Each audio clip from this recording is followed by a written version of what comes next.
esposa con cáncer. Y nuestro mundo tomó un giro de 180 grados en un momento. Y se pone a prueba todo lo que enseñas, predicas, sabes y conoces del Dios que amas y sirves. Dios ha sido bueno, pero este suceso, este evento en nuestra vida,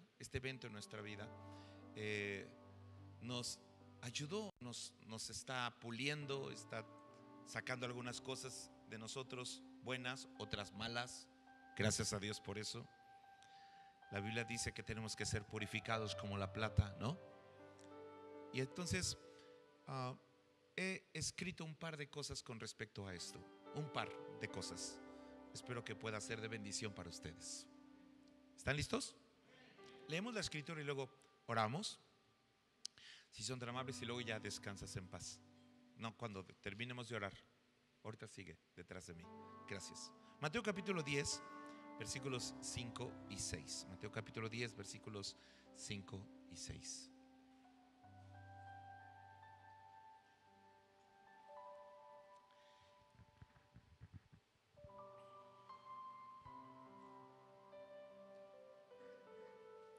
¿Lo tienen? No se va a proyectar. ¿Sí? Sí, bueno, si se puede, no hay tanta prisa. Al fin son puros pastores. Ya se la saben, como dirán en los asaltos. Dice la palabra de Dios: a estos 12 envió Jesús y les dio instrucciones diciendo: por camino de gentiles no vayáis, y en ciudades samaritanos no entréis, sino id antes las ovejas perdidas de la casa de Israel.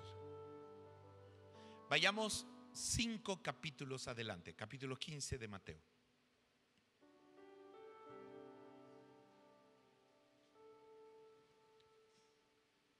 Y veamos el versículo 21 al versículo 28, que es la historia de base de esta mañana de clases, de aprendizaje y también de ministración. Yo creo que Dios nos va a ministrar. Se siente que Dios quiere hacer algo en un lugar. ¿Lo tienen? Versículo 21. Saliendo Jesús de allí, se fue a la región de Tiro y de Sidón. Y aquí una mujer cananea que había salido de aquella región clamaba diciéndole: Señor, hijo de David, ten misericordia de mí. Mi hija es gravemente atormentada por un demonio. Esta es la frase con la que Dios me habló y me ha hablado durante estos meses. Pero Jesús no le respondió palabra. ¿Puede repetirla conmigo? Pero Jesús no le respondió palabra. Sigo con la historia. Entonces, acercándose sus discípulos, le rogaron diciendo: despídela, pues da voces tras nosotros. Si a los discípulos les encantaba esta frasecita: despide, ¿no? El pueblo tiene hambre, despídelos. Este está gritando: despídela. Era la frase favorita de los líderes. Cada quien tiene una manera de lidiar con los problemas. Pues da voces tras nosotros. Él respondiendo dijo: no soy enviado sino a las ovejas perdidas de la casa de Israel. Recuerda Mateo 10. Entonces ella vino y se postró ante él diciendo: Señor, socórreme. Respondiendo él dijo: no está bien tomar el pan de los hijos y echarlo a los perrillos. Recuerden que los perrillos era un símbolo de aquellos que no pertenecían o no tenían la nacionalidad de los hebreos, básicamente. Por eso se le llamaba perros, en una forma de decirlo. Y el versículo 27 dice: y ella dijo: sí, Señor. Todo el mundo diga: sí, Señor, lo más fuerte que pueda. ¿Saben que esto es difícil de decir cuando estás en los tiempos más complicados de tu vida? Pero ella dijo: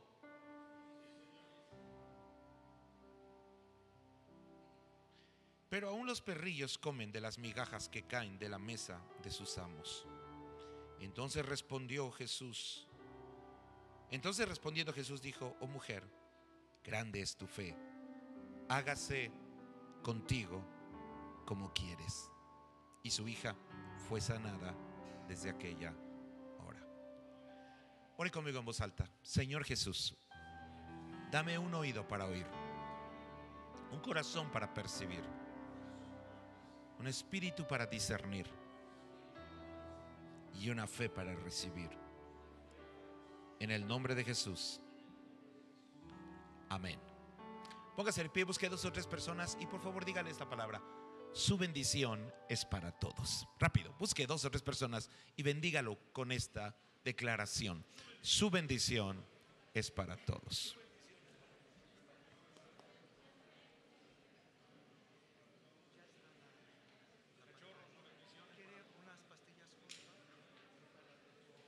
Con agua y café tengo. Gracias. No sé qué tan veloz sea la persona que está escribiendo en la computadora como para escribir unas frases mientras las escribo. No sé si hay alguien que pueda hacer eso. Sí, bueno, no se preocupen. ¿Están grabando? Perfecto. ¿Para venderlos o no? No, no sé. Muy bien. Una de las bellezas de los biógrafos de Jesús, Mateo, Marcos, Lucas y Juan, al menos hay muchas, pero hay tres características de los biógrafos que son hermosas. Y una de ellas es cómo Dios de manera magistral dirige el corazón de cada uno de estos biógrafos, aunque todos los libros de la Biblia hablan de Jesús, por supuesto. Pero cuando tú llegas a una empresa grande, alguna vez tuvimos la oportunidad de entrar, por ejemplo, a la fábrica de Ford, de los autos Ford en Estados Unidos. Antes de que pudieras entrar, nos metieron en un cuartito y pusieron una pantalla y nos pusieron la biografía de Henry Ford, el autor y el inventor de estos autos que ahora están en todo el mundo. Ellos decían que necesitas conocer la mentalidad, la filosofía, la manera de pensar de quien había construido y había tenido una idea tan grandiosa para poder después entrar a la fábrica y comprender detalles que no se entenderían igual si no conoces un poco al autor. Los 4 evangelios son básicamente este cuartito, donde de una manera un poco más compacta y concreta tienes una pequeña película del autor de nuestra salvación, Jesucristo. Pero los 4 evangelios enfocan intencionalmente, guiados por el Espíritu, una faceta o característica de la naturaleza de Jesucristo, que para nosotros es importante porque significa que también forja nuestra propia existencia. Y de ahí que el hombre encuentre razón de ser. Por eso cuando alguien conoce a Cristo, tiende a terminar encontrando su propio propósito en la vida. Porque al mirarlo te das cuenta. Y ahora permítame probar mi punto. Mateo es el único de los 4 evangelios que toma un detallado cuidado de probar con genealogía, con linaje, que Jesús es rey, es el Hijo de Dios. Diga conmigo, es el Hijo de Dios. Este esfuerzo que Mateo hace y que no hacen los demás, y en el que Mateo se profundiza con ciencia, hablando de las generaciones, ¿no? Y 14 generaciones ahí hasta aquí, y otras 14 hasta acá, y otras 14 finalmente hasta el nacimiento de Jesús.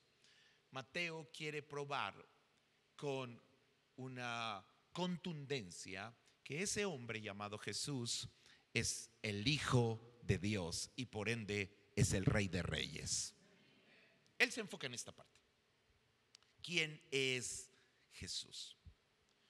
Pero luego tenemos a Marcos, otro autor joven en edad, y el primer escritor del primer evangelio, por ahí del año 60 más o menos. Un libro más pequeño en capítulos, ¿no? 16 capítulos, pero el énfasis que Marcos da, fruto de su historia personal, de cómo le falla a Pablo y habiendo tenido una relación tan hermosa de parentesco con un mentor tan valioso del reino, Bernabé, y una cercanía con Pablo y también una con Pedro, hacen de Marcos una persona muy particular. Una persona que aunque le falla a Pablo y lo deja botado, termina escribiendo el evangelio y al final de cuentas nos muestra que aunque le fallamos a Dios, Dios nos sigue usando para escribir su historia en esta tierra. Bueno, Marcos, el enfoque de Marcos es el poder de Dios, es el poder de Jesús. ¿Por qué lo digo? Bueno, porque Marcos, a pesar de tener solo 16 capítulos de la Biblia, es el libro de los evangelios que más milagros narra. Y eso es muy interesante, porque en casi todos los capítulos de Marcos hay milagros contados. Así que Marcos tiene una gran énfasis en que Jesús, ese hombre, no es solo el Hijo de Dios y no es solo rey, también es poderoso. Lucas muestra con belleza otra faceta preciosa de este hombre. Porque Lucas se enfoca más en los propósitos de Jesús o su propósito en la tierra. Lo sabemos porque Lucas es el único de los 4 evangelios que cuenta, por ejemplo, la historia del hijo pródigo. También es el único que narra la historia del buen samaritano o del rescate o del encuentro, de la búsqueda de la moneda perdida o de aquella viuda que está insistiéndole a un juez que le permita recuperar lo que es suyo. Solo Lucas cuenta estas historias, porque Lucas está enfocado en el propósito de Jesús, porque Jesús vino para rescatar lo que se había perdido. Así que es hermoso si lo piensan desde este punto de vista, que hay una magistral disección entre los 4, llegaré a Juan en su momento. Hay una magistral disección entre los 4 evangelios. Mateo quiere mostrar quién es Jesús. Marcos quiere mostrar lo que Jesús puede hacer. Y Lucas, cuál es su propósito en la tierra. Si lo pensamos bien, eso significa que Mateo está enfocado en la identidad de Jesús, Marcos está enfocado en la capacidad de Jesús y Lucas en el propósito de Jesús. Eso significa que todo hombre tiene una identidad, una capacidad y un propósito. Y los 4 evangelios los separan cada uno de ellos. Luego nos queda Juan. Juan es maravilloso, se cuece aparte y podría hablar por horas. Es mi evangelio favorito en términos teológicos de la forma en la que dibuja a Jesús, porque Juan se brinca la barda, ¿no? Juan habla de Jesús desde el primer versículo, habla de Jesús desde antes de que la creación existiera. En el principio era el verbo. Hoy en la noche en la iglesia del pastor Alfonso, gracias por prestarme para estar con los pastores y no monopolizarme, gracias. Y hoy en la noche que estoy predicando con el pastor en su aniversario, voy a hablar sobre Juan en particular y sobre esta perspectiva teológica desde antes de la creación, que es inmejorable. Entonces Juan dice en el principio. Juan usa 2 veces esta palabra, en el principio. Lo utiliza en Juan 1:1 y luego en Juan 2:11 para emular de manera preciosa Génesis 1:1 en el principio. Muchos dicen que Juan es el Génesis del Nuevo Testamento por eso. Pero Juan se enfoca en quién es Jesús antes de la creación y luego en Apocalipsis se enfoca en quién es Jesús después de la creación. Sí, se va mucho antes y mucho después para enseñarnos algo de nuestra propia existencia, que tú existías en el corazón de Dios antes de la creación del mundo. y que también tienes un destino con Él después que todo termine. Y eso sucederá cuando Dios diga. Amén. Así que si quisieras aprender de identidad, ¿qué libro de la Biblia sería útil? Mateo, por supuesto. Si quisiéramos aprender de la capacidad o poder de Jesús, ¿qué libro sería recomendable? Marcos, pues enfocar en eso. Y quisiéramos hablar del propósito de un ser humano en la tierra, ¿de qué deberíamos leer? Lucas. Amén. Hemos hecho una pequeña disección sobre la figura de Jesucristo, que nos muestra nuestra propia existencia. Existías en el corazón de Dios antes de la creación, por eso te escogió desde antes de la fundación del mundo. Tienes una identidad, una capacidad divina y un propósito eterno, y luego reinaremos con Él, ¿no? Mateo, por eso los 4 evangelios son la película perfecta del centro de nuestra vida. Y elegí Mateo porque presenta de manera contundente quién es Jesús. Diga conmigo, ¿quién es Jesús? Una vez más. Entonces, una característica particular de un hombre que conoce muy bien su identidad, quién es, su capacidad, lo que puede hacer y su propósito, lo notas por 3 cosas, por si las están escribiendo, que las vemos desarrolladas de manera muy bella en la cueva de Adulam famosa. Pero en Jesús son maravillosas verlas operando día a día durante 3 años seguidos. 1, ¿cómo tomas tus decisiones? ¿Cómo decidimos en la vida? Número 2, ¿cómo alineamos nuestro corazón? Y número 3, ¿cómo cuidamos nuestra pasión? Eso me pareció significativo porque cuando estos 400 hombres llegan a la cueva de Adulam, se encuentran con 3 grandes problemas que son resaltados. Seguramente no eran los únicos problemas que tenían, pero el Espíritu Santo quiso resaltar 3 problemas fundamentales de los hombres, de los seres humanos. Número 1, ¿cómo decidimos? Número 2, ¿cómo manejamos nuestro corazón y cómo lo alineamos? Y número 3, ¿cómo cuidamos la pasión de nuestra vida para sentirnos vivos cada día? Hay mucha gente que respira a diario, pero su corazón ya no late por nada. ¿Entendieron?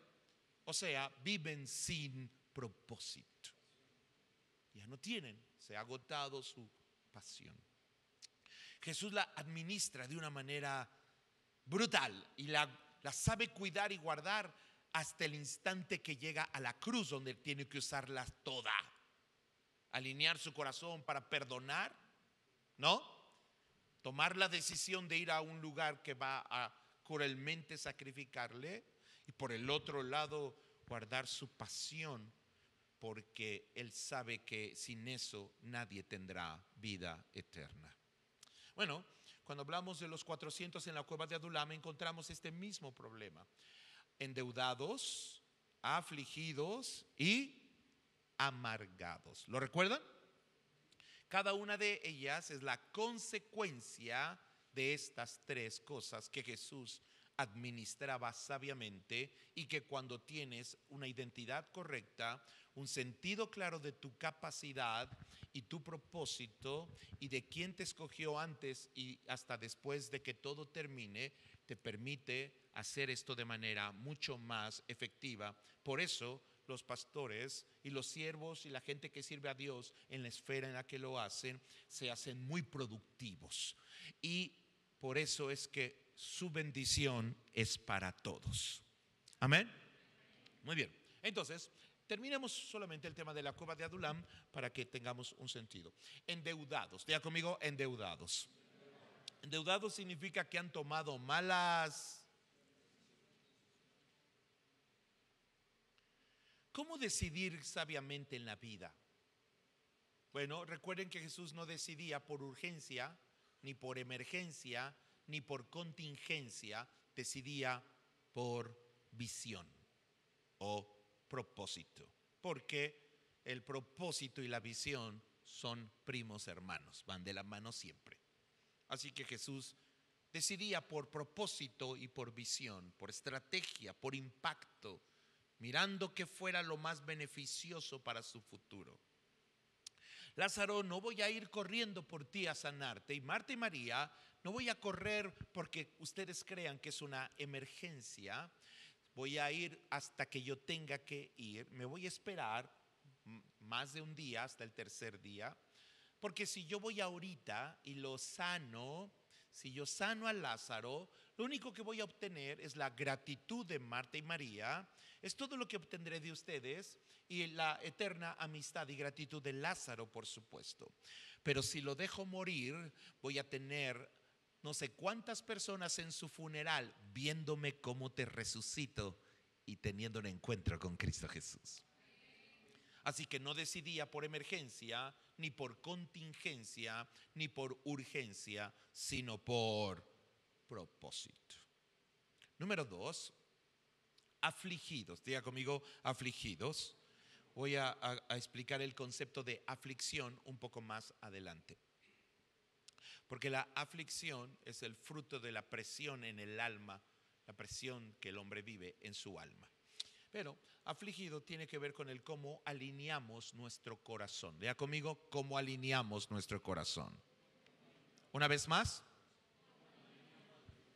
estuve sentado en una mesa con los directores de una organización de iglesias muy, muy grande aquí en México. Esto fue lo que escuché salir de su boca. Esta fue la palabra que escuché. Pastor, nosotros trajimos desde, me mencionó el país y el nombre de los pastores, los omito, mega iglesias. Los trajimos a nuestros eventos. Y la experiencia fue muy mala. No estoy hablando de que esté mal tener una mega iglesia, no, ese no es el tema. Sino, dijeron así, no queremos volver a saber nada de profetas y no queremos volver a saber nada de apóstoles, porque vino fulano de tal y nos hizo esto. Y yo dije estas palabras a ellos que dirigen la organización, una de las organizaciones más grandes del país. Les dije, ustedes escogieron darle al diablo un botón para el resto de su vida, sabotear la gloria de su propia iglesia. Porque alinearon su corazón con una mala ¿qué? Experiencia.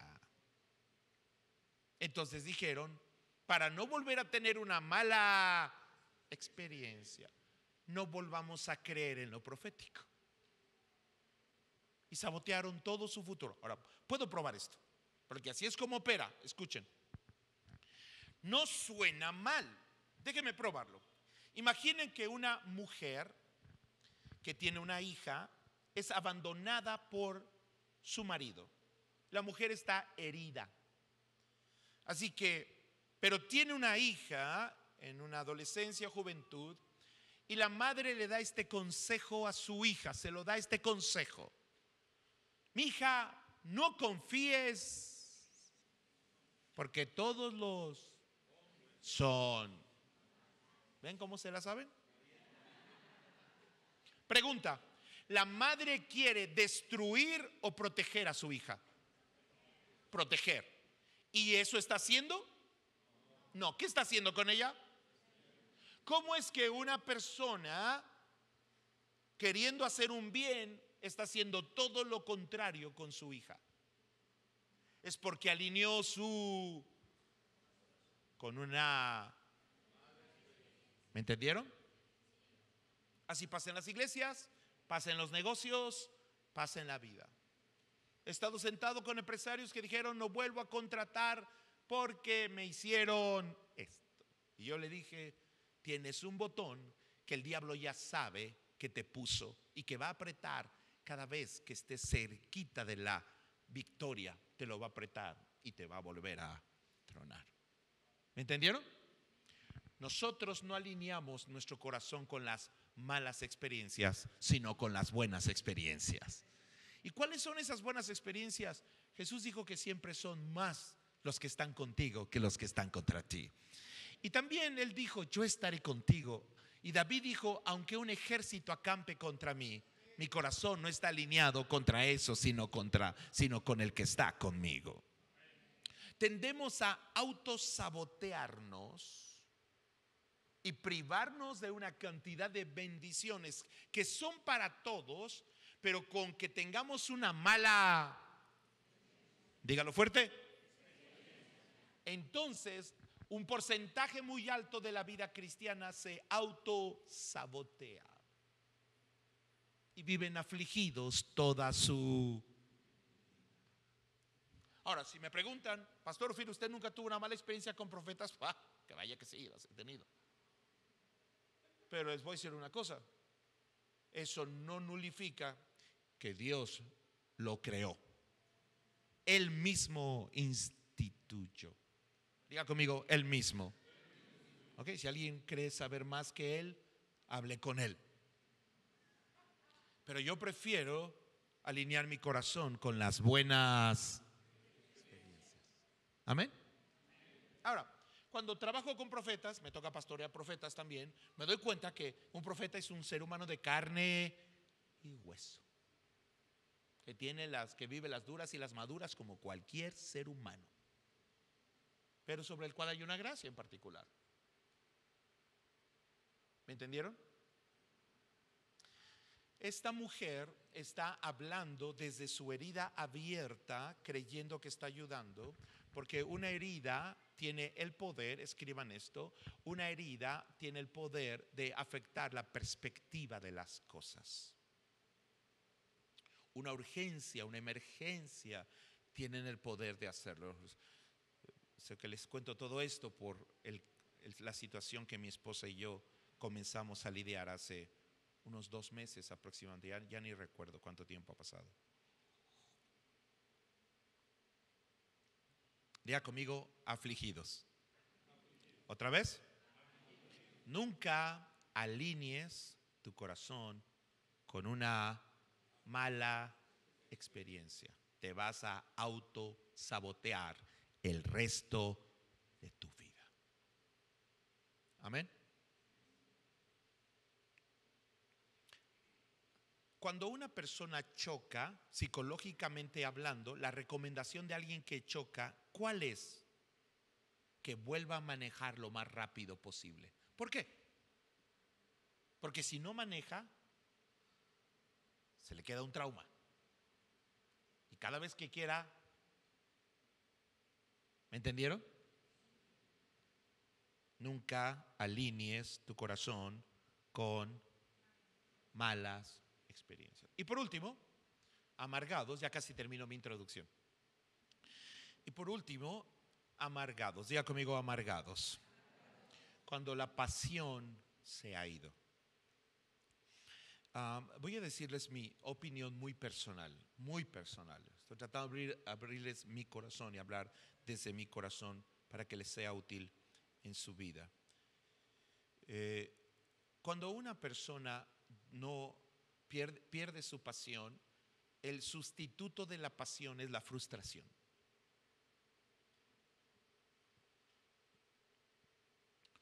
Y normalmente uno de los enemigos de la pasión es una mala forma de agendar la vida. No sé si se los enseñé la última vez que vine, pero más vale que sobre y no que falte, y diría mi abuelita. Así que les voy a decir cómo aprendí a agendar.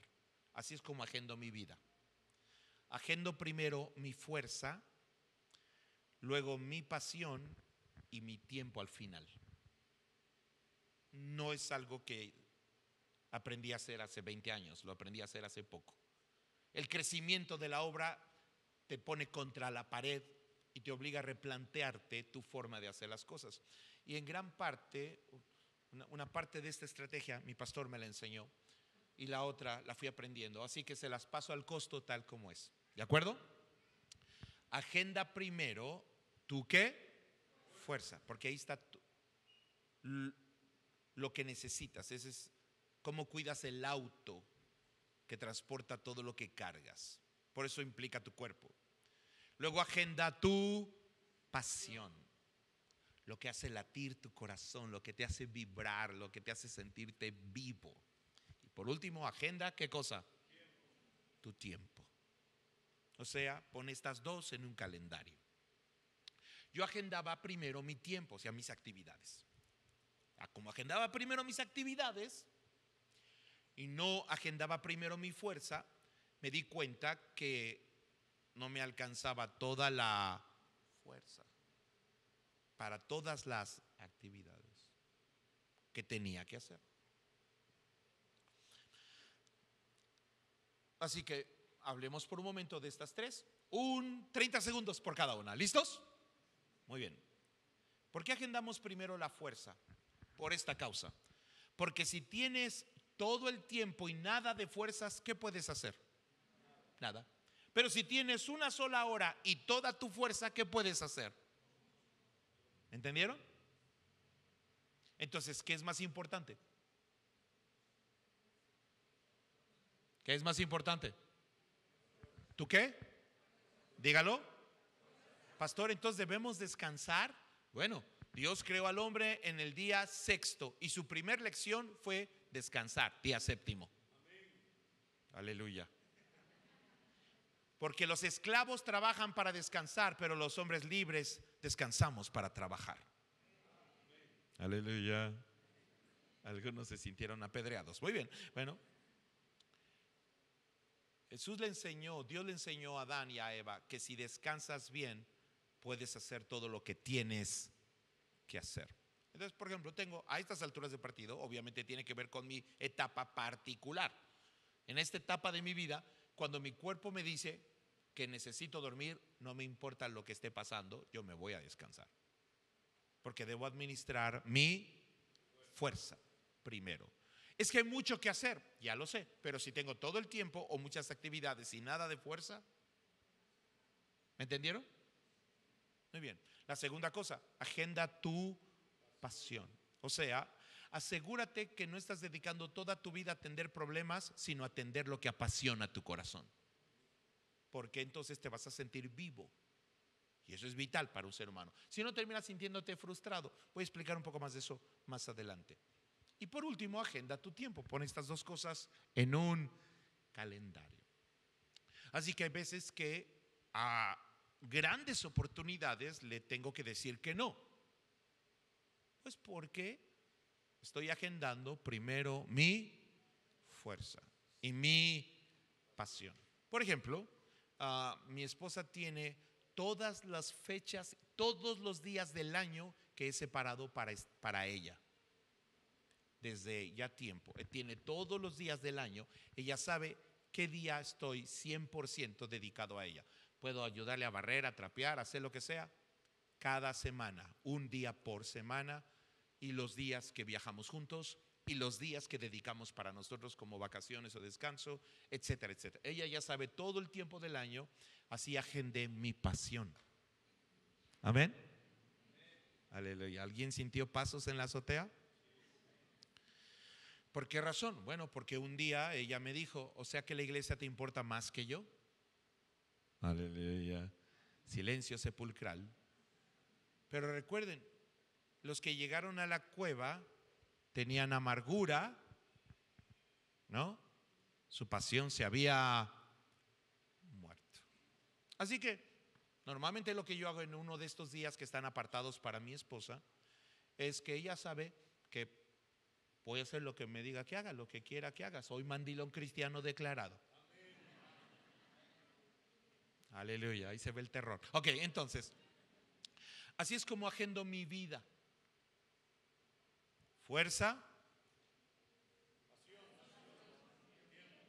Está comprobado que quien hace eso, para empezar, su salud es 20% mejor. Amén. Muy bien, denle una ofrenda de palmas al Señor.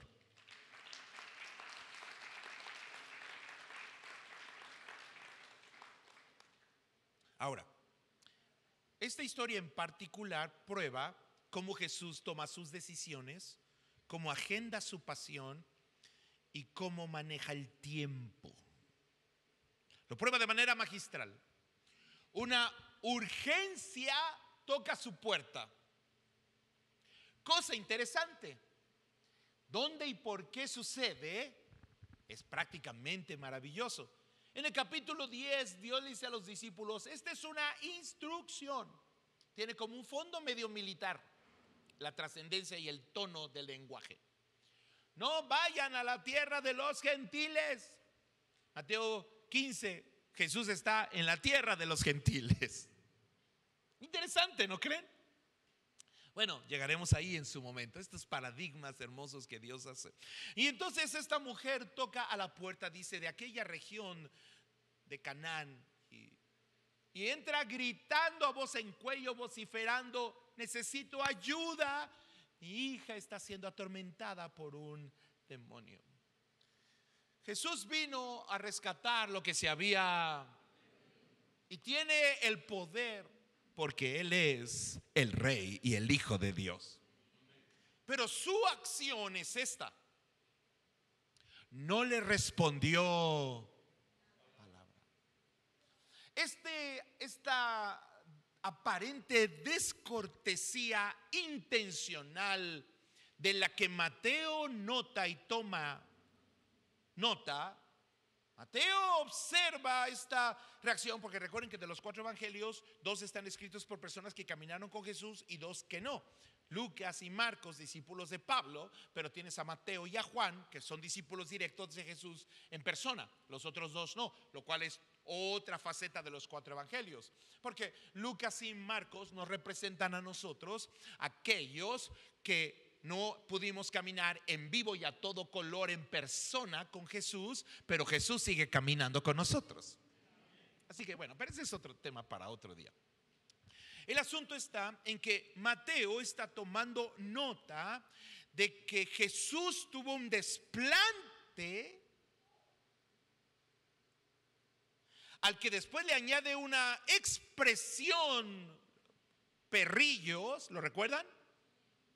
Como medio despectiva, que en realidad es una muy poderosa declaración de Jesucristo, mal interpretada por la gente que no comprende estas cosas. Pero el tema es que cuando Jesús manifiesta esta aparente descortesía o desinterés y un poco como de desprecio, ilustra perfectamente bien el cómo puede sentirse un ser humano que se acerca a Jesucristo. Cuando Jesús no hace lo que el hombre quiere que haga, como Él quiere que lo haga, cuando Él quiere que lo haga. ¿Por qué tengo 10 o 20 años trabajando y solo tengo una iglesia con 25 personas? ¿No estás mirándome un poco con desprecio? ¿No me estás olvidando a mí? ¿No me estás tratando a mí? ¿Pero por qué él apenas tiene 1 año, ya tiene 100 personas? Esta sensación tiende a desenfocar a los seres humanos con respecto a su relación con Jesucristo. Pero recuerden que Jesús es Rey. No sé si lo entienden. Jesús es Rey. Eso significa que Jesús es el centro de la historia. Y si Jesús es el centro de la historia, es por ende el centro de todas las historias, incluyendo la tuya. ¿Me entendieron? Y Jesús está a punto de ilustrar a alguien que no era del pueblo, pero que va a recibir los beneficios que los que sí eran del pueblo recibieron, o sea, la iglesia de Cristo, los gentiles, para enseñarnos que su bendición es para todos nosotros. Y que podríamos tener una percepción errónea de Jesús, porque la mujer, al gritar y poner en alto su urgencia, está tratando imperceptiblemente de que su necesidad personal se convierta en el centro de la atención y la historia. Pero solo hay uno que es el centro de la atención y el centro de la historia, y su nombre es Jesucristo. Y Mateo, que está enfocado en hacerle entender al hombre quién es Jesús, su linaje, su corona, su destino, ha notado esta actitud tan particular de aparente descortesía por alguien que no está recibiendo lo que quisiera recibir. Pero hey, aunque tengas una hija poseída, tú no eres el centro de la historia. Y aquí es la primera cosa que debo explicar, y que tiene que ver conmigo y con el testimonio que les conté al inicio, con el tema del diagnóstico de cáncer que tuvo mi esposa hace mes y medio, 2 meses más o menos. Tendemos a poner nuestras necesidades como el centro de nuestras historias. ¿Me entendieron? No sé si solo yo lo quiero decir, porque suena gacho, suena feo, pero es algo que tenemos que reconocer. Tendemos a poner en el centro o levantar en alto, dice que gritaba. Tendemos a poner en alto nuestras urgencias y emergencias como si nuestra emergencia fuera el centro de la historia. Dígalo. Dígalo todos, fuerte. Pero tus crisis y mis crisis, tus emergencias y mis emergencias, por dramáticas que sean, no son ni deben ocupar el centro. Vamos, ya sabe lo que va a hacer. ¿De la qué? Jesús debe seguir siendo el centro de la historia. Ahora, ustedes saben cómo va a acabar esta historia, lo leímos. No va a acabar mal, va a acabar bien, porque en Cristo todo siempre termina bien. Pero la acción, esta acción en la que Jesús parece darle la espalda a tus necesidades, urgencias, contingencias o emergencias. Porque si tengo tantos años sirviendo a Dios, mi esposa tiene este diagnóstico? ¿Se dan cuenta cómo la perspectiva puede cambiar? ¿Por qué si te he dado mi vida, tengo un hijo en las drogas o mi hija salió embarazada? ¿Por qué? Y todos tendemos a gritar nuestra propia urgencia para que nuestra emergencia parezca que pueda empujar del trono al rey, y entonces la emergencia sea el centro de la historia. Y Jesús estaba enseñándole a la iglesia de Cristo, que es esta mujer representando a todos los gentiles, entre los cuales tú y yo estamos incluidos, que no importa lo que vivas, si Él es el centro de la historia, las cosas van a terminar bien para nosotros. Denle una ofrenda de palmas al Señor. No se limite. Jesús es el centro de ¿qué? Alguien puede pararse, ponerse de pie rápido y decirle: Jesús es el centro de la historia. Ahora, busque 2 o 3 personas y dígaselo para que salga de tu propia boca. Jesús es el centro de tu historia.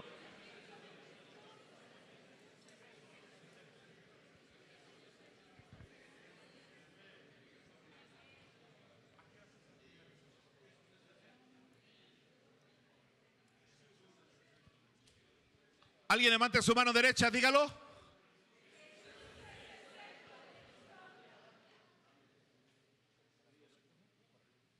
Tome su lugar. Ya casi llegamos al receso o al deceso, no sé a dónde vayamos a terminar. Diga conmigo: Jesús es el centro de la historia. Ahora, tenemos que ser esta es una buena predicación para una iglesia, ¿no creen? Para liderazgo. ¿Por qué creen ustedes que los discípulos dicen: despídela? Es porque nos está robando tu atención. Porque ellos creen que porque los escogió, ellos son el...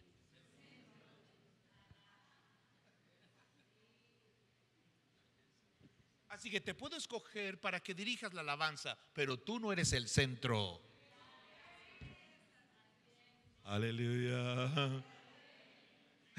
Si yo no estoy, esta iglesia no va a tener bendición. Estás muy, pero perdido, hermano. Él es el centro de la historia. Contigo y sin ti, su gloria se va a manifestar donde sea que estés. No porque fuiste escogido por alguien importante, significa que tú eres. Aleluya. ¿Recuerdan, por ejemplo, recuerdan al hijo pródigo? No al hijo pródigo, al hermano bruto, al otro, ¿no? El que sí ha estado en la iglesia, que nunca falta a los cultos y toda la reunión. ¿Recuerdan? Que ve que el pastor empieza a atender de más y le pone más atención al que anda todo desbalagado. ¿Conocen eso? ¿Alguien sabe de lo que estoy hablando? ¿Conocen a alguien así? No lo señalen. Pero ¿recuerdan que el hijo se queda en el patio? ¿Lo recuerdan? Sí, Jesús tiene, el padre tiene que salir por los dos. Y el hijo pródigo está aquí haciéndose el sentido porque esta es la expresión que lo delata, se balconeó solito. Son preguntas muy inocentes. Qué bonito se ve esto. Perdone, tengo obsesión con el orden. Y el hijo se balconea solo con una pregunta. Dice: ¿qué es eso que está pasando allá adentro? Dígame que no sabía. Dígame que estás oyendo el punchis, punchis, punchis, punchis, punchis. Y dice: ay, ¿qué está pasando ahí? Todos sabemos que hay una parranda allá adentro, ¿o no? Porque la Biblia dice que escucha. ¿Qué acaso el hijo no conoce el sonido de la fiesta? Aleluya. Hermano amado, si llevas demasiado en una iglesia y ya no conoces el sonido de la fiesta, tienes problemas. Pero ese es un tema para otro día. Pero recuerdan que le pregunta a un siervo, como muy inocentemente le hace esta pregunta. Qué bruto, de verdad. Se parece a muchos que conozco.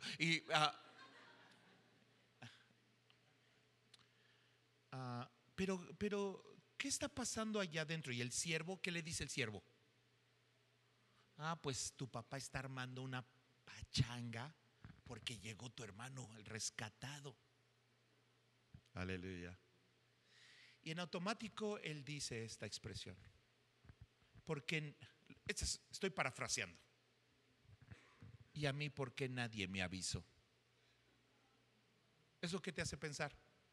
Que él creyó que él era él, porque él había estado en la iglesia mucho.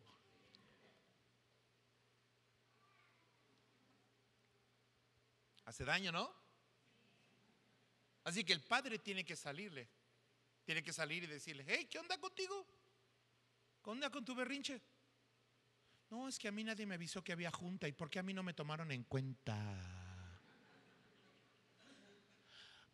Y todavía le hablas por WhatsApp al otro líder: oye, ¿a ti te avisaron de esto? Aleluya. Pastores, me deben un café, estoy sanando a su iglesia. ¿Cuántos van a poner esta clase para sus líderes? Levante la mano. Ahí están los desesperados. Muy bien, entonces es porque él legítimamente cree que él es porque él ha sido fiel.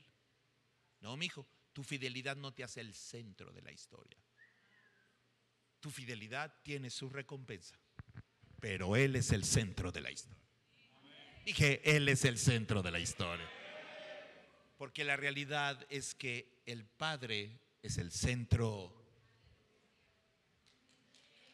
Mire, esperen, la historia del hijo pródigo no comienza hablando del hijo, comienza hablando de quién. Un padre. No dice un hijo tenía un padre, dice un padre.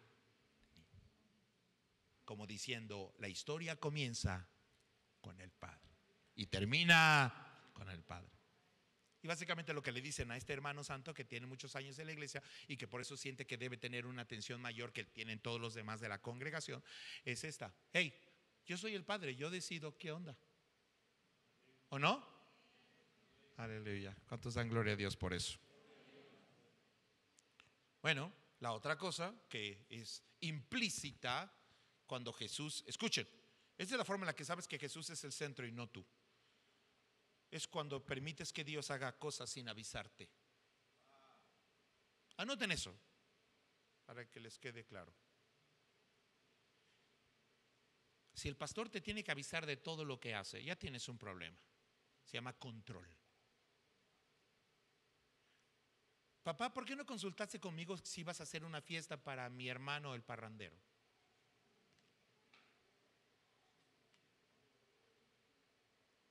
Aleluya. Ahora estamos hablando de un buen padre, ¿eh? No un pretexto para hacer tonterías. Tú sabes que Jesús es el centro cuando puede hacer cosas sin... No necesita explicarte. Dios te dio fe para no tener que darte explicaciones. Escriban eso también. Te dio fe para no tener que darte explicaciones. Amo eso de Dios y lo acepto. No me lo tiene que explicar. Y no le voy a pedir de eso. Porque eso significa, si le pido cuentas, significa que quiero meter medio pie en el trono. ¿Me entendieron? Muy bien. Dios usó algo para vacunarnos de no usurpar el trono. Usó un verbo. Veamos un ejemplo. ¿Lo tienen en la Biblia? ¿Pueden proyectar un versículo en la escritura? En la pantalla. Si son tan amables. Salmos 96. Les voy a enseñar un detalle que les va a gustar mucho y que fue muy sano para mí. Una vacuna más. Hermanos amados, hay que dejar que Dios nos vacune lo más posible, ¿o no? Porque así nos prevenimos de muchas broncas en las iglesias. Y el versículo 1, luego el 2, luego el 3, ahí vamos usando. Solo voy a usar un verbo. ¿Están listos? Ok. ¿Cuál es la primera palabra que aparece en el Salmo 96? Y luego, ¿a quién? Muy bien. Versículo 2, ¿cuál es la palabra? Versículo 3, ¿cuál es el verbo? Versículo 4. No, ese no. Otra vez, síguele avanzando. Vas. 7. Tributad. ¿A quién? Versículo 8. Versículo 9. Versículo 10. Ok, el Salmo 96 es fantástico. Es una lección magistral de cómo mantener a Jesús en el trono. Porque si ustedes lo piensan, hay una gran amenaza continua y constante contra el trono y de mover a Jesús del centro. Pero Jesús es el centro de la... Dígalo con pasión. Muy bien, ahora observen este pequeño detalle. Ustedes acaban de leer más o menos unos 4 o 5 verbos, ¿no? Eran más o menos: tributad, alabad, adorad, decid, dad. Ok, la forma en la que este verbo está escrito me parece fenomenal. Estos verbos en la Biblia aparecen de tiempo en tiempo, esta conjugación particular, porque están escritos en presente continuo. Ahora, esto les va a gustar mucho. El presente continuo es dentro del espacio-tiempo de lo natural, perenne, de nuestra existencia en la tierra en carne. El verbo continuo es lo más parecido a lo eterno. Una forma de tener una pequeña probadita de lo eterno son los verbos en presente continuo. Diga conmigo, presente continuo. ¿Otra vez? Porque este verbo en presente continuo, además de todo, pueden leerlo con cuidado, en cualquier parte de la Biblia, tienen una connotación militar. O sea, no son una sugerencia ni son un consejo. ¿Qué son? Dígalo fuerte. ¿Otra vez? ¿Por qué razón hay cosas que Dios las coloca, acciones que Dios coloca con el verbo en presente continuo? Es para que el hombre entienda que hay cosas que le pertenecen a Jehová todos los días de tu vida. Adorada a Jehová, tributada a Jehová, dada a Jehová. Debe ser de manera continua. Diga conmigo, continua. Y de hecho, cuando estemos en el reino de los cielos, posiblemente eso es lo que va a ser parte de lo que hagamos. ¿Qué más hagamos? No tengo idea, pero va a ser divertido. Solo sé que nos vamos a gozar. ¿Cómo y qué? Es un problema que pienso descubrir cuando llegue allá. Amén. ¿Cuántos piensan descubrirlo en carne propia? Si no, pues no lleguen, esa es su bronca de ustedes.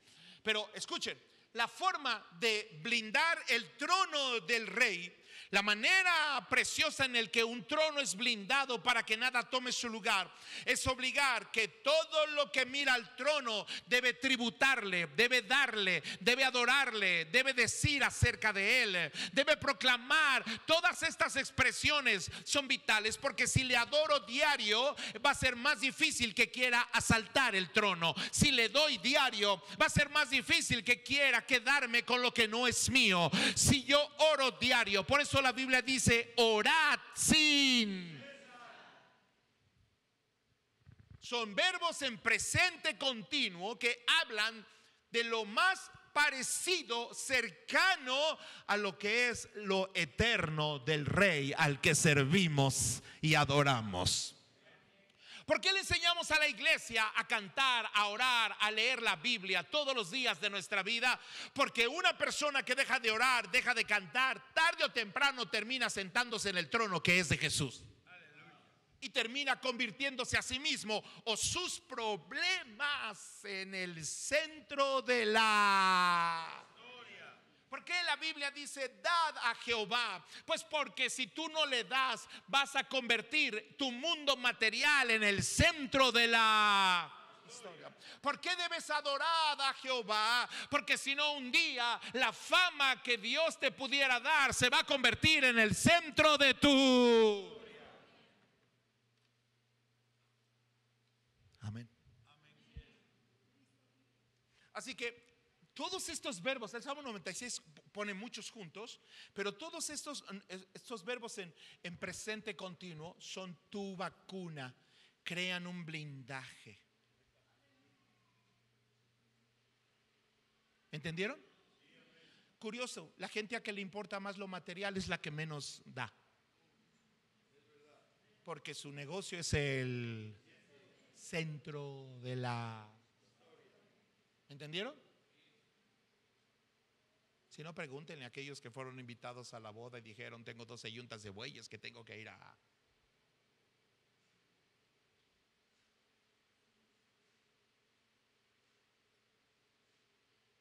Este tema de nuestra relación con Dios y el blindaje alrededor de Él fue enseñada por primera vez en el huerto con una sola instrucción, una sola.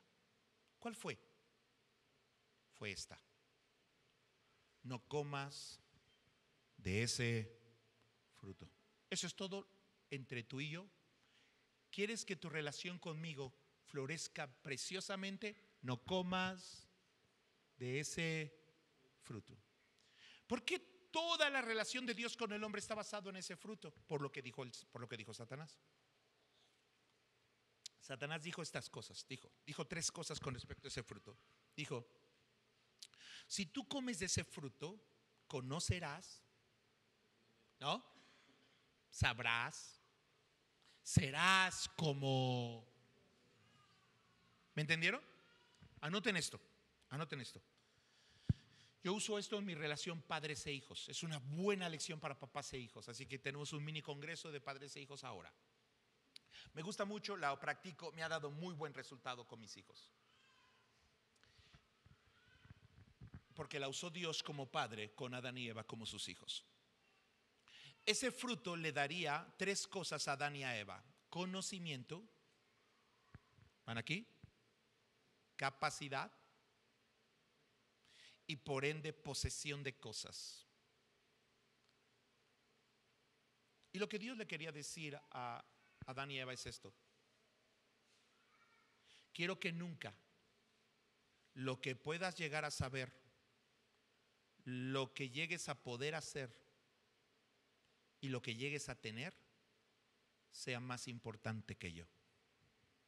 Eso es todo. ¿Me entendieron?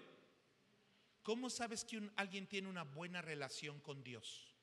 Cuando lo que sabe, lo que tiene y lo que puede no es más importante que Dios en su vida. ¿Me entendieron? ¿Me entendieron? Estaba sentado en la mesa platicando sentado a la mesa. Estaba en Puebla con un empresario multimillonario, cristiano. Nos fuimos a correr y llegaron dos de sus amigos. Nos fuimos a correr, ellos también van a la misma iglesia, ambos también son empresarios muy ricos o muy bendecidos. No conozco detalles, pero se ve, se siente. En fin. Y entonces terminamos, nos sentamos en la mesa a tomar un café después de encontrarnos, de hacer ejercicio. Algo que amé y admiré de los tres hombres fue que al terminar la reunión, uno de ellos dijo: me voy porque mi esposa me necesita, pero antes de irme, pastor, ¿podría orar por nosotros? Queremos que Dios bendiga este día. Y eso me gustó. Y los oí platicar a los tres cómo estaban planeando invitar a sus amigos a un evento de matrimonios para ganar matrimonios para Cristo. Gente multimillonaria con mucho trabajo, con oficinas en edificios muy importantes, y su plática en la mesa no es cómo van a hacer más dinero, es cómo pueden ganar almas para Jesucristo. Los escuché y no pude dejar de respetar esa actitud. Uno de ellos tenía una esposa enferma y dijo: pastor, ¿puede orar por mi esposa? Y ahí en la mesa, oyéndonos todos en el restaurante, estábamos orando. Y dije: qué extraño se siente estar con gente tan pudiente que su charla es sobre cómo ganar gente para Cristo. Y su preocupación es que Dios bendiga su vida. Se me hace que Dios los ha bendecido por algo, porque Jesús es el centro. Y al otro cuate, nada más porque le dan un mejor trabajo, ya no va a la iglesia. Es verdad. O ahora gana muchísimo y ya le duele el codo dar y diezmar. Jesús es el centro.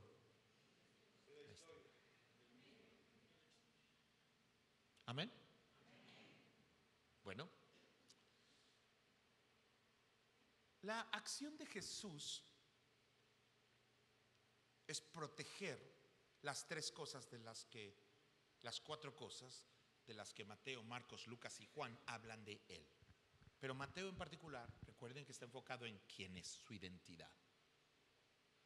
Así que parece que tu situación es muy urgente, pero eso no significa que yo deba dejar de ser el...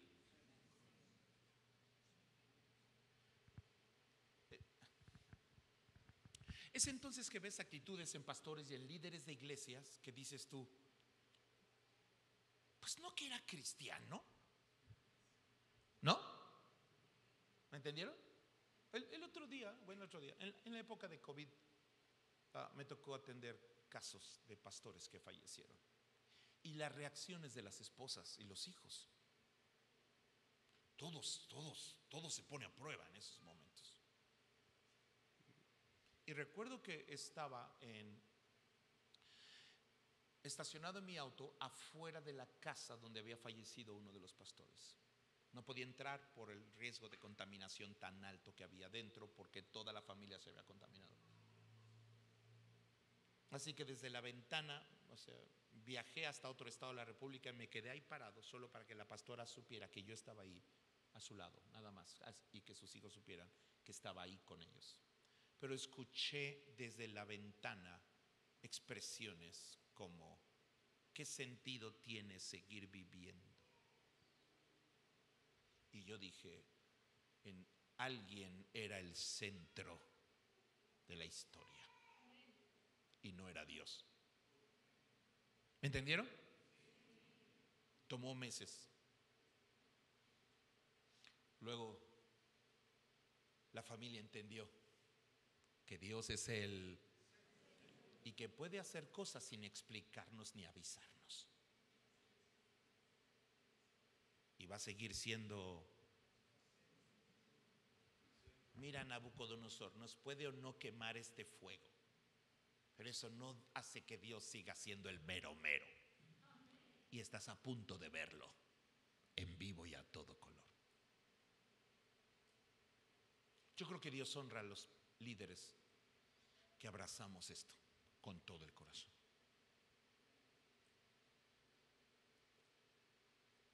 Así que es maravilloso cuando alguien protege. Entonces, cuando Jesús muestra esta aparente descortesía hacia quien es la iglesia, hacia nosotros, en realidad no es desamor. El final de la historia lo prueba, ¿no?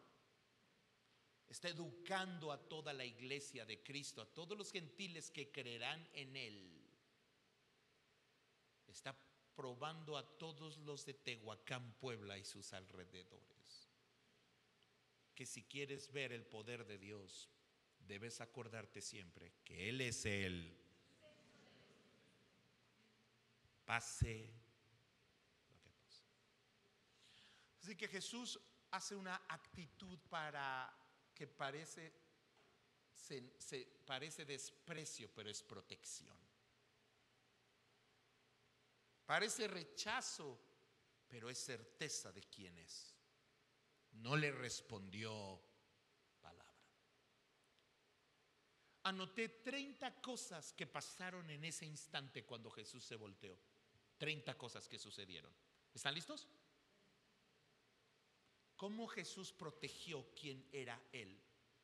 Así que esto es para ustedes y para mí. Lo que escribí y lo que aprendí es lo que estoy ahora implementando en mi vida, de estas 30. En estas 30 es en lo que estoy trabajando en estos meses de mi vida. Así que para no sentirme solo con tanto paquete, se los comparto. Número 1.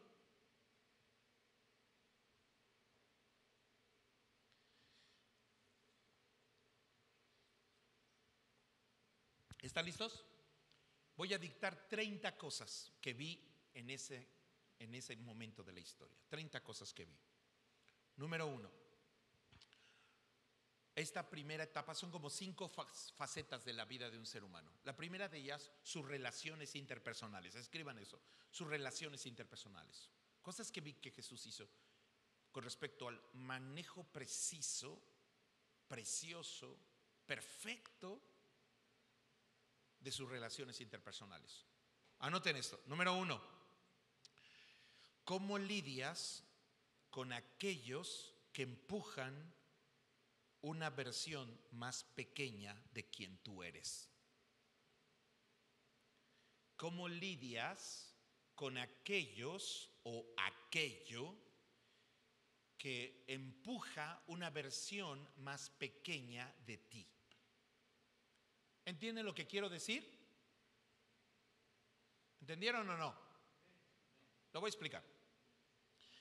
Hay relaciones que no te hacen crecer, te hacen decrecer. Si Él hubiera corrido detrás de las emergencias de todas las personas, ¿en qué se hubiera convertido Jesús? En un bombero y no en un rey. ¿Entendieron? En un apagafuegos. Muchos pastores dedican toda su vida a apagar fuegos de otros y nunca edifican nada. Aleluya. Ahora, ¿qué significa? ¿Que no te deben importar las personas? No, por supuesto que no. Recuerden el final de esta historia. Jesús está educando con un silencio a la iglesia de Cristo. Pero debes cuidar esto. Hay relaciones que se acercan a ti. Va a haber personas que empujan una versión más pequeña de quien tú eres. Tú no eres bombero, eres un siervo de Dios. Así que no estás para apagar los fuegos de todas partes. ¿Me entendieron? ¿Me entendieron?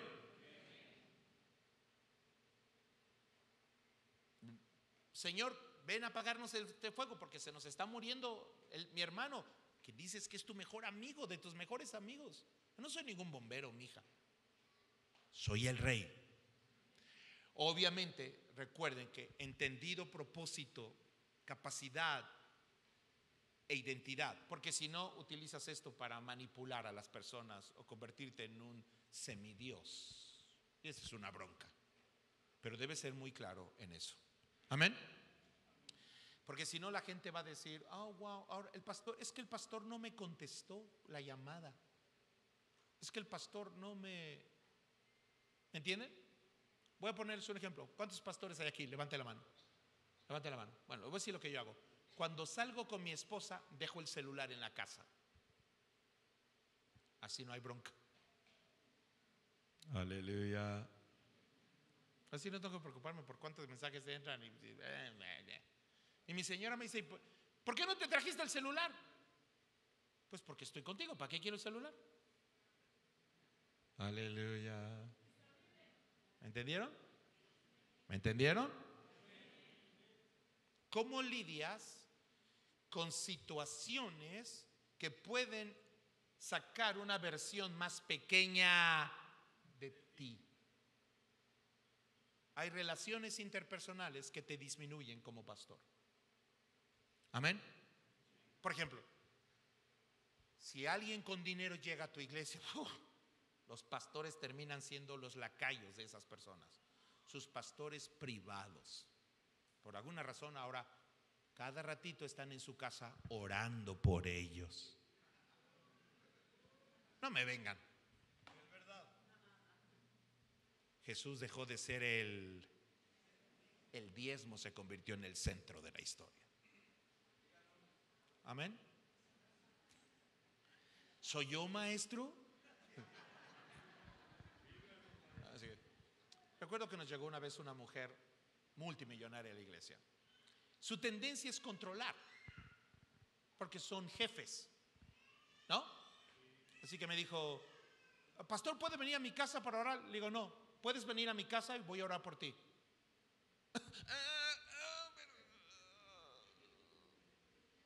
¿No? Y cuando se ponen bravas siempre les digo, tu vida me importa más que tu lana y tu ministerio. ¿Qué quieres que me importe más, tu dinero o tu vida? No, pues mi vida. Entonces deja de molestar con esto y haz lo que tienes que hacer.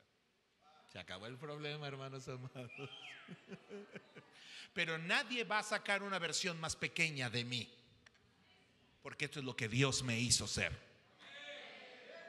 ¿Tienes dinero? No me interesa. ¿No tienes dinero? Tampoco me interesa. Y cuando digo que no tienes dinero, no me interesa, me refiero a, si no tienes dinero, no significa que debas de ser pequeño toda tu vida. Llegaste pequeño, pero tienes que terminar siendo grande. ¿No?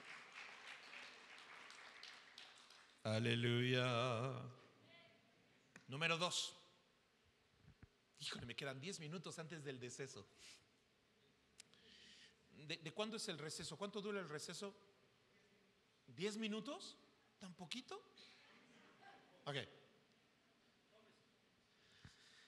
Número 2.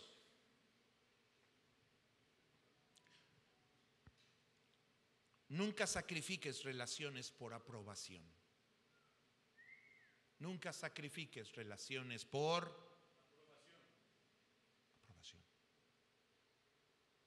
Sí, yo creo que en algún momento, en algún instante, la mujer sintió y pensó cosas de Jesús. No que es amor, no que, ¿entendieron? Pero tú y yo no estamos buscando la aprobación de nadie. ¿Me están oyendo? No estamos buscando la aprobación de nadie. Nunca sacrifiques relaciones por aprobación. Número 3. Obviamente todo en el contexto de un pastorado saludable, ¿ok? No caprichoso, no con intereses personales y egoístas, porque entonces esto no sirve para eso, ¿ok? 3. Si tratas de que todos estén contentos contigo, perderás una parte de ti mismo. Si tratas de que todos estén, ¿qué cosa? ¿Qué cosa? Sí, ¿saben cuántas personas en la iglesia te dan una opinión diferente sobre algo que se tendría que hacer? ¿Los pastores saben de lo que estoy hablando? No, pastor, lo que deberíamos hacer es esto. No, lo que deberíamos hacer es esto. Y tú sientes la necesidad de que todos estén contentos. Si quieres que todo el mundo esté contento, el único que va a estar amargado vas a ser tú. Dios no te puso como pastor para que todos estén contentos. Te puso como pastor para que todos conozcan verdades que transformen sus vidas. Si las aceptan o no, ese es su problema. Aleluya. ¿Sí o no? Número 4. Si desperdiciamos tiempo tratando de caerle bien a todo el mundo, nunca seremos grandes. Nunca seremos grandes. No hablo de la arrogancia, ni la autosuficiencia, No, estoy hablando de la estatura que debemos alcanzar. ¿Me están oyendo? Nadie nunca creció por caerle bien a todo el mundo. Nadie. No le tienes que caer bien a todos para alcanzar la estatura que Cristo quiere. De hecho, le tienes que caer mal a algunos. Y la Biblia está llena de este tipo de situaciones. Podríamos hablar de cada punto por un buen rato, pero ustedes son pastores, creo que están agarrando la onda. ¿Le están entendiendo? Si alguien no entiende algún punto, que el Señor se lo revele. Número 5, son 30, así que número 5.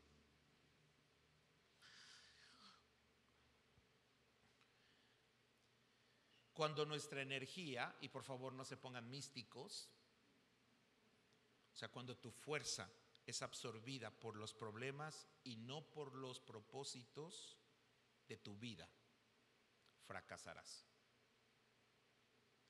Cuando tu fuerza es absorbida por los problemas y no por los propósitos o sueños que Dios te dio. Entonces yo vi a mi padre, un buen pastor, que atendía a los problemas de todos, y gloria a Dios, siempre fue un buen pastor, eso jamás lo dejaré de reconocer. Un gran maestro de la palabra, cristocéntrico a morir, es una de sus mejores herencias. Pero le llamaban por teléfono y decía, hermano, es que fíjese que le duele la muela a mi hija. Ahí va mi papá a orar por la muela de la niña. Yo decía, ¿qué no saben orar por la muela de alguien? ¿Me entendieron? 10 años en una iglesia y esa oveja no puede orar por la muela de su hija, ya ni la muela. ¿No? Entonces, cuando los problemas de otros absorben la fuerza que le deberías de dar a tus propósitos, ¿por qué quieren que nosotros pongamos las mesas? Esa es una necesidad de otros, pero nunca una necesidad de otros debe ser más grande que nuestro propósito en la tierra. Dios nos llamó para que oráramos y para que cuando prediquemos algo suceda. ¿Qué significa? ¿Que no debo meter las manos? No, por supuesto. Cuando haya que barrer, hay que barrer. Y cuando haya que trapear, trapearemos. O sea, no es que no lo podamos hacer, pero nunca dejes que los problemas absorban la fuerza de los proyectos. Amén. Y yo esto es algo que aprendí y que escuché de Dios claramente cuando empezaba mi ministerio. Porque yo le decía a todos, hermanos, si alguien tiene una necesidad para orar y necesita que yo le ayude para orar o hacer algo, y de repente vi que mi agenda estaba llena 24/7 de necesidades de todos los demás. Hasta estaba el hermano que quería que le ayudara a llevar a sus hijos a la escuela, y porque creen que uno, sí, siempre hay gente que empuja una versión más pequeña. Creen que si diezman tú eres su empleado. Es un error. Así que Dios me dijo, dedica más tiempo a tus proyectos que a los problemas. Así que en mi agenda personal de trabajo dedico un porcentaje a atender problemas y otro porcentaje a proyectos. Y he procurado mantener ese porcentaje toda mi vida. Así que, aunque atiendo problemas, voy avanzando y creciendo en lo que Dios quiere que haga. Amén. Si el diablo se da cuenta que te dedicas a los problemas de tu iglesia toda tu vida, dime cuándo vas a construir proyectos. ¿Me entendieron? Número 6. Si las demandas externas son mayores que los sueños internos o los sueños de tu corazón, vas a terminar exhausto. Si las demandas externas son mayores que los sueños internos, terminaremos, ¿qué cosa? Exhausto. Estoy hablando de relaciones interpersonales. ¿Cómo Jesús cuida sus relaciones interpersonales? Punto número 7. Con este estoy terminando el bloque de relaciones interpersonales, de lo que Jesús hizo en ese instante con esta aparente descortesía. Muy bien. Anoten esto. Cuando el esfuerzo por no decepcionar a los demás, ¿lo están escribiendo? Cuando el esfuerzo por no decepcionar a los demás, o sea, por parecer un pastor perfecto, un líder que no se equivoca, es más grande que el esfuerzo por disfrutar de los demás, ya eres un esclavo.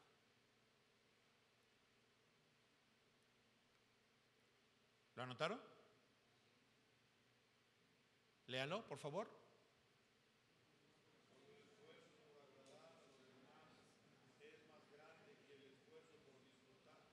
De los demás.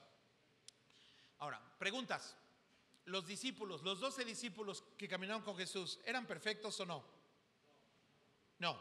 ¿Creen que decepcionaron a Jesús más de una vez? Sí, él mismo lo dijo. Ni una hora pudieron orar, llevan 3 años y todavía no pueden tener ni una hora de oración. ¿No? Cada ratito. ¡Hey! ¿Cómo que quieren chamuscar a los que yo quiero salvar? Ah, no. Y si oramos que caiga fuego del cielo y se los quiebre a todos estos. No sabes de qué espíritu sois. Sí, les voy a decir algo, pastores. Tienes que aprender a disfrutar de las personas imperfectas que pastoreamos.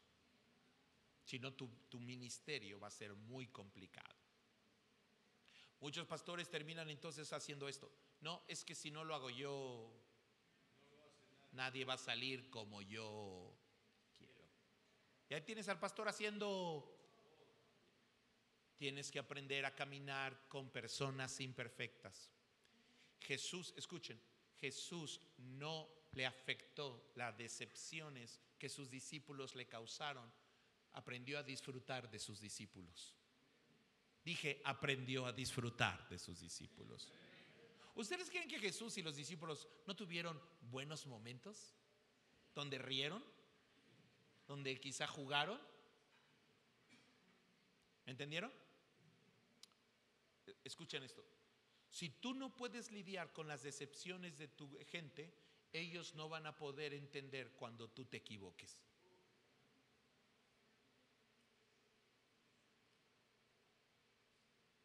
Ellos tienen que aprender a disfrutar un pastor que también de repente tiene sus 5 minutos.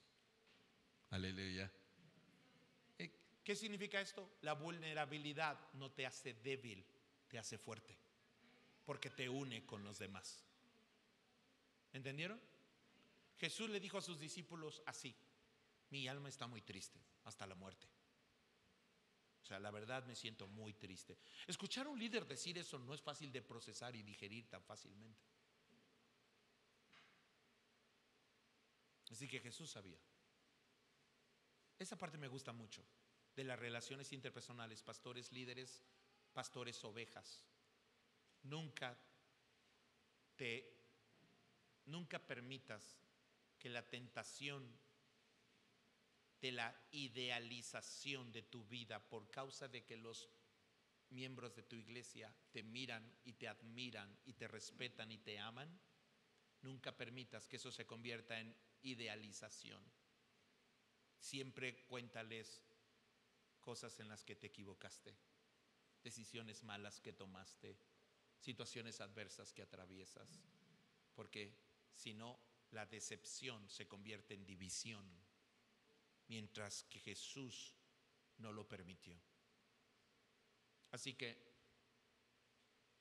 no te esfuerces por no decepcionar. O sea, si la obsesión es no le puedo fallar a nadie, ¿me entendieron? Es que ¿qué va a pasar si no voy a orar por fulano cuando ahorita estoy comiendo con mi esposa y con mis hijos? Aleluya. Es que si no salgo ahorita, ¿y si dejan de ir a la iglesia? ¿Entendieron? Esta idea de tratar de no decepcionar a todas las ovejas en realidad te hace un esclavo de ellos. Y esa no es tu posición. Eres un siervo de Dios. Así que puedes decirle, en cuanto termine un asunto familiar que estoy atendiendo, te llamo u oro por ti. Amén. Aleluya. Que cada quien agarre la suya. Muy bien, hermanos amados, el tiempo se nos terminó. Me quedé en el punto número 7. Ya nada más me faltan 23, pero tenemos otro espacio. Y luego está terminando. Sé que Dios se va a mover aquí entre nosotros. Póngase de pie.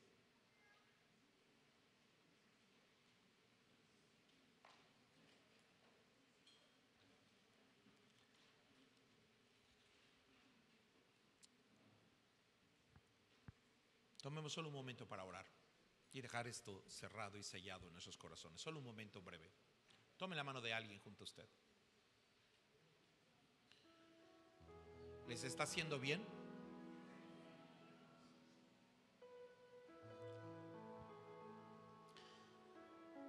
Padre, gracias por la humanidad de quien está a mi lado este día.